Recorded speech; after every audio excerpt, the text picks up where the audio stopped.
Welcome to the Edge of NFT podcast with your hosts, Jeff Kelly, Ethan Janney, and Josh Krieger. We aim to bring you not only the top 1% of what's going on with NFTs today, but what will stand the test of time. We explore the nuts and bolts and the business side, but also the human element of how NFTs are changing the way we interact with the things that we love. This podcast is for the futurists and dreamers, the disruptors and creators, the fans and connectors, and the makers and doers that are pumped about this ecosystem and driving where it goes next.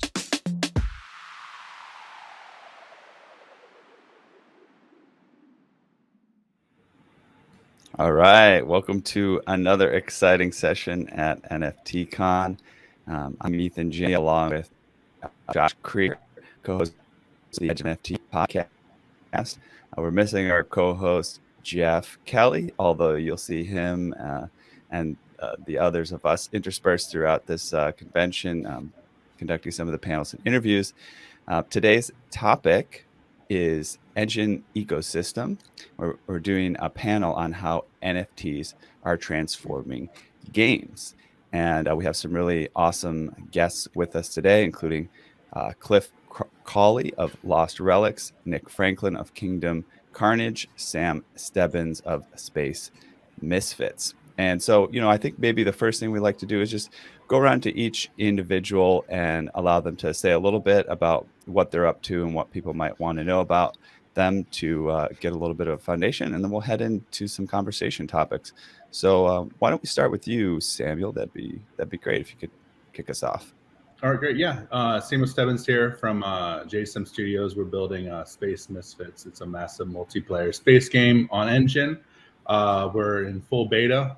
We got an awesome player base, and we got a playable game, and we're just growing and developing. Very cool.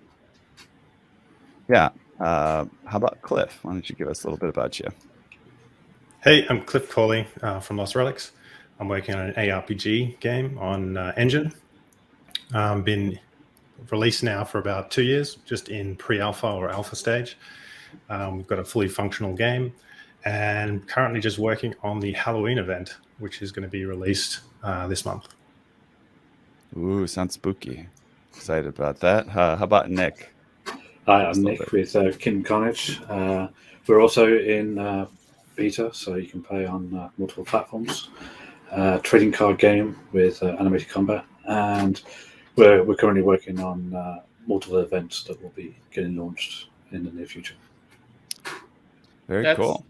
That's exciting, guys. And we had Simon over at Engine on Edge of NFT, and it was one of the most high engagement shows we had in the early days. At this point, we're at 50 episodes. We just celebrated turning 50. Time flies in the world of Edge of NFTs, right? But we're just excited to learn more about Engine's ecosystem and what's being built on it. We know there's always a lot of stuff happening with these ecosystems that sort of you have to peel back the onion to learn more. And so this is a great opportunity for us. We know that Engine is one of the leading ecosystems for NFTs. It offers a comprehensive suite of products for creating, trading, distributing, integrating blockchain into virtual worlds. For those of you listening here that didn't know that. And as a scalable, affordable platform, Engine's technology has seen a wide application in blockchain games, apps, enterprise programs, innovative marketing campaigns. And to date, this is a powerful stat that was shared with us. Over 1.16 billion Engine-powered blockchain assets have already been created. Wow. That is a lot of NFTs. So I guess with that, why don't we kick it off with you, Cliff? Why should players care about NFTs and digital asset ownership? Well, I think it just puts the power back into their hands. Basically, it's every time you buy like a Fortnite skin or something like that, the company can take that away from you at whatever chance they get. So by having an NFT, you actually own it yourself. You can keep it in your wallet. You can show it off to your friends, and then you can actually have the power to trade it. So, for example, if you get bored with the game later in the future, you can decide to sell it and get back your initial investment, or maybe more. Right on. Any other thoughts, Samuel or Nick? It's just the same as Cliff is saying there, which is more mainstream games. They openly stop people from trading the game assets. And with NFTs, we're actually encouraging you to do that. So you have full ownership and you can do as you please with those assets. Yeah, Yeah. that totally makes sense. I think it's an entirely different concept than native gaming. I was surprised when a major executive in traditional gaming said that they don't see the use case for NFTs when we have situations like we just shared happening in the space. Yeah, we Ethan, just you had wanna- that hot topic, right? Epic Games CEO is denying any any feasibility of NFTs, right? I wasn't going to throw out names, but Why not? yeah. It's in the news. Anyway. Well, anyways, what do you have any questions for these guys, Ethan? Oh yeah, for sure. So basically, I'm curious about what new opportunities this technology is offering for game developers. We talked about what might be in it for the players, but I think as a developer, I know we're actually working on releasing our own NFT project, and the creativity is boundless, right? People have all kinds of ideas of what to do and how to take advantage of this technology. So I'm curious, how that plays out and what you guys are doing. Why don't we let Cliff kick it off and let us know if you've got any ideas about the way creativity is coming into NFTs and gaming here. Yeah, I mean, it's still kind of we're at the bleeding edge, I guess, of this space. There's a lot more games I've seen starting to come out now with some new ideas. When I started 2 years ago, being one of the first projects, the space was quite different. There was not as much focus on earning money as there was of actually owning the items and then potentially reselling them. That tended to change probably within the last year or so with Axie Infinity. Their model of focusing I've never heard of primarily that on game. What's Axie? earning an income Kidding. and almost like making a job out of it, kind of turned the whole item ownership like into the back, like it's sort of made it very minuscule. And I think the focus has just been on playing to earn and almost like replacing an income and doing it as games. So I think some of the item ownership part of it that's so huge has kind of been diminished a bit. In saying that, the whole space allows a lot of projects to share. Like, for example, Nick and I can collaborate and we can have one token that we share between the games because it's a public database, so we can all read from that and it can add support to our games for that item, and that makes it more valuable, which is something you don't normally see. And you can also do other things like transforming objects and giving them properties that then follow them around as they're sold and non-sold to other people. So I think that also adds a different avenue to it. Yeah, I mean, it makes you think what would have life have been like back in the early days if Q*bert and Pac-Man could interact with each other, and you can have a hybrid game, right? Yeah, I think definitely. You get kind of, I guess, more creative with that kind of thing. I know that traditional video game companies are very protective of their IP, and that sort of imposes limitations on what you can do with it. For example, I used to work for another company. We did a Battlestar Galactica game. We weren't allowed to use any of the characters from the main story because they said that the fans wouldn't understand if their player or if the character or the actor died in the game. So we weren't allowed to use any of the traditional actors. So they were very protective of that. And then obviously using characters in other games that aren't your IP is also a bit of a no-no for most of those companies. So it's going to be a bit of a challenge for them to let go and change that potentially. Yeah, that's a lot of interesting stuff. Nick, did you have anything to say on this topic? I mean, there's some interesting aspects here around incentives and rewards for people doing specific things in the game, around NFTs and currencies and things like that. Also, I know, Cliff, you mentioned like people are more focused on earning necessarily than owning, but I don't know how this is playing out, but in the real world, I earn and then I buy an asset to kind of store the value that I have, right? Buy a house or stocks or something like that. So I'm curious if these assets, even though they're not being traded as much, they're sort of being seen as an asset to store the value that they earn. Nick, what are your opinions on this, especially in light of how developers see the opportunities? From a more developer side of things rather than the player, it opens up whole new opportunities on how you can build revenue for your project. The past decade, maybe, advertising was probably the leading thing that most games went towards.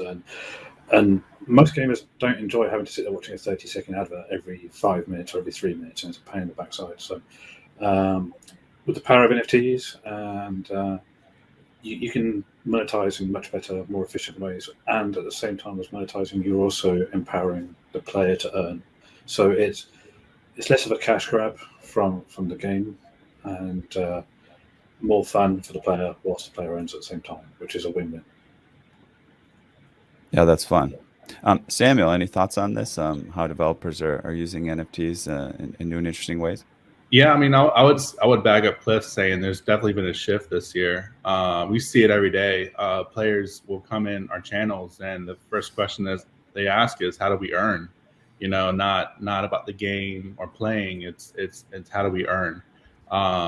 You know, and I think there should be more focus really on the playability of the game. How fun is the game to play? You know, and so I feel like we're doing a good job. You know, first just creating a game that's really fun to play. I think the play to earn is definitely important, but it should be something that is also available, not something that should be the first primary thing to consider when choosing your game. But yeah, I mean, the monetization is important. The play to earn, NFT ownership, all those things. You know, having that true item ownership is super important for that player. And yeah, I think we're doing a pretty good job giving that to people. I think that's also you see a lot of dApps that are more built around how people earn and not so much about the game. And now that people are discovering our games and engine games that are more focused on being a game first and then earning potential second, they're a bit surprised by that. And so, yeah, they're asking straight up, how do I earn? And then they realize, anyway, this is actually a proper game. It's not just a boring dApp where you can earn a little bit, but it's a very boring game. So yeah, I played one of those a month ago. I'm not going to lie. And I joined the game, and within a week, the entire game, it was an exciting game. It was trending #1 on CoinMarketCap or whatever for NFT games. And then all of a sudden, a week later, the whole thing crashed because it wasn't really fun. You're just clicking a few buttons, and people sort of, it didn't have a real ecosystem. So I think that's a really important point you guys make. Yeah, those games go to a chore very, very quickly, rather than it being about the game, about being fun. Yeah, no, I was just playing around because I was like, why is this game so popular? And then I realized that, oh, this is just a pure hype cycle game, and there's not a lot of substance. So I appreciate what you gents are saying. How is Engine making all of this possible and scalable? Sam, can you talk about that a little bit? Well, for us, you know, we moved over to JumpNet. It was a logistical nightmare to move. We needed to. When I say logistical nightmare on our end, really, because we had a ton of items. So moving over to JumpNet really solved a lot of problems for us. You know, before with gas fees, having to mint and send out NFTs, you know, was having a hard time, especially on the business side of things. You know, we can't sell a $30, $40, $50 NFT in our store and then pay $30, $40, $50 for gas fees to send out. So JumpNet has really helped us there on the business side of things to be able to mint and send out NFTs gasless. You know, we've now minted thousands and thousands of NFTs to players' wallets on JumpNet. We've been doing this for about 2 months now on our app exchange, and no issues. You know, so. Every now and then there's glitches. It's still new, but for the most part, it's been really, really smooth, and it's really solved a lot of problems on our end, and able to for us just to drop NFTs in players' wallets. That's exciting, man. You know, Simon was just talking about JumpNet launching when the show came together, and so much has happened just since then. Cliff, Nick, have you guys used JumpNet as well? Yeah, I've probably one of the first to get onto it. I've been on JumpNet now for a good 6-7 months. I think I was actually the first to fully engage with it. And for me, it's been huge because as a trading card game, we have a combined system so people can combine equal cards at the same level and power to get to the next one. And running that on Ethereum or even on Binance Smart Chain would have been a nightmare. The cost of doing this for hundreds of cards at a time is not worth doing. But on JumpNet with zero gas, it all runs so smoothly. It's fantastic. And the players are amazed. They can't believe how well it operates after having used it, after having using other chains. They're just bewildered. Cool. Anything to add, Cliff? So about a year and a half ago, I think, was when the Ethereum gas fees went through the roof. JumpNet wasn't ready then, so I ended up having to make my own solution. I've actually got an off-chain solution where players send their items from their wallet back to the game wallet. So all the items are still stored on there, but it's stored on their accounts. So basically, I can do gasless trading and all the same things you can do on the networks without that. If I was to start today, I would definitely jump onto JumpNet. How is my Engine? decisions back then? Because there was nothing else available at the time, I just had to go with it and come up with the other solution. Yeah. I mean, that happens. Anything else to add about Engine and how it's been, supportive of your ecosystem you're building for your game? So I think they're definitely very supportive with like the marketing and support and that kind of thing. The SDK is really nice to use. It's made the experience of getting started with blockchain gaming really easy. They've got a C# SDK now that I make use of, and that makes it much easier than interacting directly with any of the contracts and the RPCs and stuff. Cool. Awesome. Well, I'd like to hear a little bit more about kind of trends. We do our hot topic sections, and a lot of what we do on Edge of NFT, or we're talking kind of the top 1% of projects. What's really going on in the different spaces at the moment. So I'm curious what trends you guys are seeing in the blockchain gaming environment in general. I'll kick it over maybe to Nick first and see what kind of things are you seeing there. Well, I'd have to say probably the newest thing that people are pushing for is renting NFTs. Having players be able to rent an NFT out to another player without losing that asset and then profiting from it. But I'm more interested in a new trend that I'm setting, or hopefully setting, which is dynamic NFTs. I believe that true rarity is not based on the supply of the token or asset. It's got more to do with the ratio of the supply versus the number of players. And if you've got 100 of an NFT, but you've only got 100 players, that's not rare. It's not scarce at all. It's as common as it can be.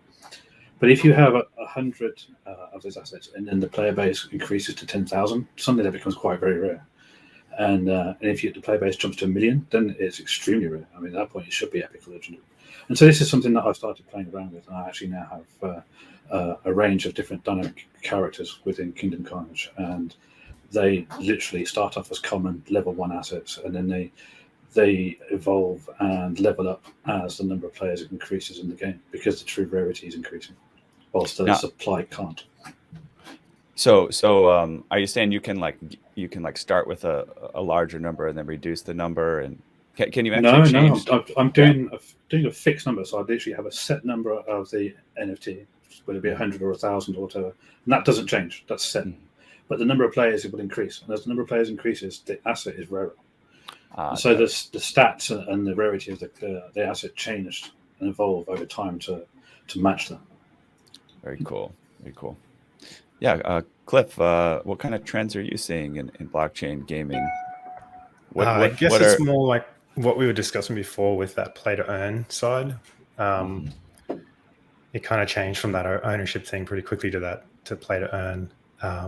And so, for example, recently I've added something called Shadow Stones, which is basically a 1 to 100 representation of engine within the game. And so players that drops in adventures and dungeons and things like that, and players can earn that and then basically have that sent to their wallet. I actually do use JumpNet for that. So once they earn that engine, they can then have it sent out to them and essentially are earning this currency within the game. What they do earn within the game, though, they can't immediately take out. They must push it back into the ecosystem, and that gets recycled around. So they must use it to either buy other blockchain items, spend it on the store. Once they've done that, that kind of goes back into the system. And then if they were to sell their blockchain item later, they can then withdraw that later. So it's kind of going with this whole play to earn thing that everyone seems to be focused on right now. That's what I'm saying. But it sounds like you've done it in a way where it's not like, you earn and then you peace out. You got to stay in the game. You got to be paid in the game. You got to be part of the ecosystem. You can't just like run in there, grab a bunch of jewels, and then hit the road. Exactly. You have to kind of partake in the whole ecosystem and in the financial side too. So, you can't just, like you said, run in and take everything and then run out. You actually have to participate, and that stimulates the economy in the game as well. You mentioned kind of like having what was like a 1 to 100 representation of Engine and things like that. It reminded me when we did interview Simon, this topic of kind of melting. Like Engine is like representing NFTs, but if you have an NFT, you also kind of inherently have a bit of Engine that could be sort of melted back into Engine or something. Is this? Am I crazy? Is that, or do you know how this works? Do you explain this a little more detail to me or not, or can anybody? Yeah, sure. I mean, the melting thing seems to be a bit of a cause for confusion for people. Sure. I guess you can kind of think of it as when you make a hammer, you need to put raw materials into it. The idea then is if you destroy that hammer, theoretically, you could take the raw materials back out again, and then you could sell those raw materials. So when I create an item, for example, I can back it with 1 Engine. So that's my cost to create that item. And then later on, I can either destroy it myself, or if a player has that item themselves, they can choose to destroy it. And a certain percentage of that I have set is returned to me. So if I set that at 50% and another player destroys it, half of that Engine they keep and half of it is returned to me. So that's basically what that is, melting. Cool. That's awesome. Yeah, that's interesting. It's almost like creating elements, right? Creating your own little elements of currency that can be reconfigured. I think the early videos from Engine sort of showed that, where there was someone smelting and forging items awesome, yeah. Using Engine, and then eventually you could melt them back down again. Yeah, it's very tactile, and it makes a lot of sense. Samuel, back to this topic of trends. I'd love to hear your opinion on kind of what's fresh and new and people are buzzing about. Yeah, I think the whole DeFi part of gaming is getting really, really, really big. For us, there's a lot of opportunity. We're looking at certain NFTs that provide percentage of fees and marketplaces and stuff like that. But you guys touched on it, which is really important, is that proof of work. Not letting players just sit back and collect, but force them to play the game, spend those hours, and for them to be rewarded, they need to do that proof of work. So for us, we're mixing in some of those DeFi components into our game, but there's going to be a lot of proof of work that they need to do also, so they can't just jump in, collect, and get out. So. I think Josh might take us on to the next topic, and then we're going to wrap it up pretty soon here. But Josh, what would you like to know about? We had a couple things on the agenda around kind of earning and different things you can earn around. What do you choose? Yeah. So, I just want to sort of take a step into the direction of this game economic model and the boom in the space. We've talked about Axie Infinity. We've talked about the general trend. Where is all this going in your minds? How is the play to earn economy going to evolve over time? What are the things you like about it? The things that hopefully will sort of wash out over time. Nick, what are your thoughts? I think it's going to grow a lot over the next few years. I think more and more people that are spending in traditional games are going to be moving over, especially when they learn that they can earn at the same time. no game developer here is going to put out an economy where you can purely earn. They will have it built in so that you can spend as well. And the earning side will attract more people to this side of gaming, to NFT gaming, and I think the whole thing is going to blow up massively. People talk about Axie, but I think that's just the first stepping stone. So what's next? Can I like conquer a level and then immediately I get a T-shirt sent to my house? Like what's going to happen next? That tech is already available. Yeah, it's not far. That sort of thing can happen and will happen. So yeah, I think it will reach that point. You'll be surprised. You'll start getting key rings delivered to your house for having achieved certain levels. Yeah, who knows? There's literally no limitation here. That's the beauty of blockchain and NFTs. If you're one of the first 10 players to finish the game, a player from the game comes to your house and escorts you on a private jet to a fantasy island where all the gamers hang out drinking margaritas or non-alcoholic margaritas if they're under 18. Is that in the future too? I think literally there's no limitation. It's down to developer ideas. Just literally whatever you can dream up, you can create at this point. You guys can totally take that idea. Yeah, Josh, I think you need to change your direction here. It sounds like you're going to be a really incredible game designer. Sam, any other thoughts on where this could go next that we haven't touched on yet? I just feel like, the metaverse is and the cross chain is where, we on Engine, we're building with the ERC 1155, but then you have this NFT art that's just booming, and not a lot of opportunity has been kind of taking a look over there. You look at the apes. The apes are just blowing up, and I think the game creators can take advantage of that and cross chain and put those NFTs inside our games. And I feel like that's something that hasn't really been focused on. Everyone's building sort of in a cubicle, but there's so much opportunity to reach out to cross chains and to other ecosystems and pull those NFTs in. Yeah, totally. I guess there's situations where fractional ownership of games is possible, where that game may live in Decentraland or some kind of metaverse, and the players actually own the game, right? Mm-hmm. Yeah. Cool. That's awesome. Any last words, Cliff, before we wrap up?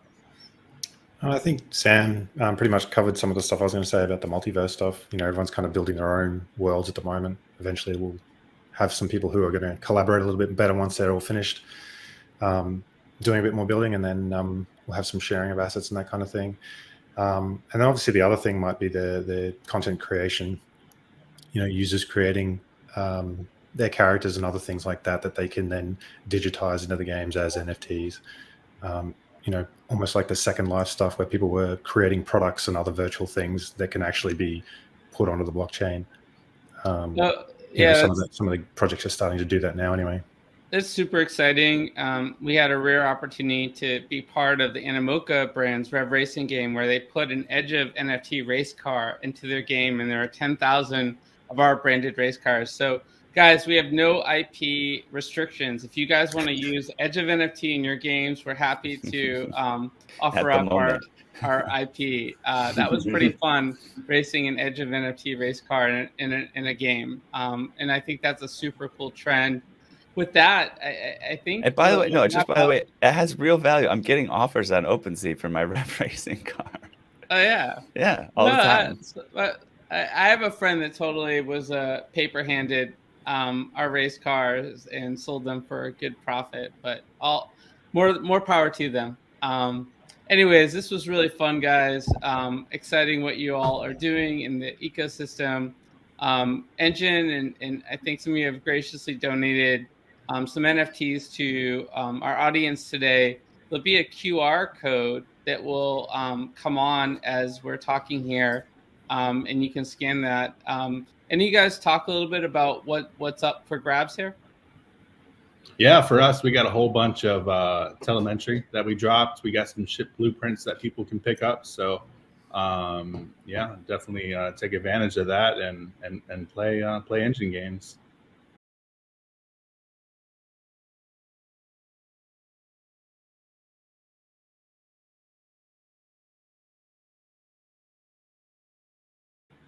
Awesome. Nick, Thank you.